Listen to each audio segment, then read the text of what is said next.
ইল্লাল্লাহু মুহাম্মাদুর রাসূলুল্লাহ। আমরা নামাজ পড়ি, রোজা রাখি, আমরা যাকাত দেই, আরও অনেক আল্লাহর হুকুম আমরা পালন করি, আমরা ইমানদার হই। কিন্তু আমরা লেনদেনে যদি আল্লাহর হুকুম না মানি, তাহলে তো আমরা অর্থনৈতিক ব্যাপারে, লেনদেনের ব্যাপারে ইমানদার না।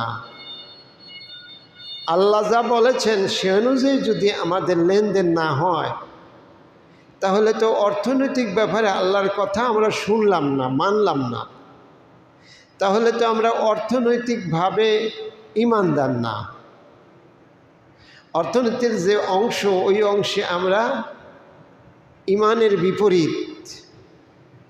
ইমানের বিপরীত কি? বেঈমানি।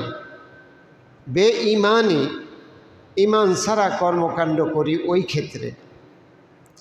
একজন মুসলমানের এমন অবস্থা কখনোই হতে পারে না যে সে কোনো অংশে ইমানদারি গ্রহণ করবে আর কোনো অংশে বেঈমানি গ্রহণ করবে।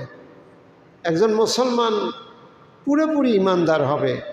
আল্লাহ বলছেন, উদখুলু ফিস সিলমে কাফা, তোমরা পরিপূর্ণভাবে পুরাপুরি ইসলামে প্রবেশ করো। ইসলামের কোনো অংশ গ্রহণ করে আমরা ঈমান আনলাম, আবার আল্লাহর কোনো হুকুম বাদ দিয়ে আমরা বেঈমান হলাম। ইমানে আর বেঈমানে মিলে আমরা জগাখুচুরি হয়ে গেলাম। এরকম কোনো সিস্টেম ইসলামে নাই, এরকম কোনো মুসলমানের সিস্টেম ইসলামে নাই।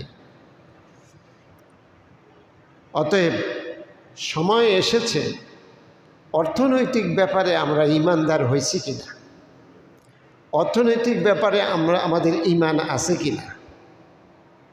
যদি না থাকে, তাহলে এক অংশ ইমানদার আর এক অংশ বেঈমান, সমান সমান বেঈমান। এর ফলাফল দ্বারাই কি? বেঈমান। কারণ অর্ধেক ইমানদার কোনো ইসলামে নাই। এজন্য আমাদের খুব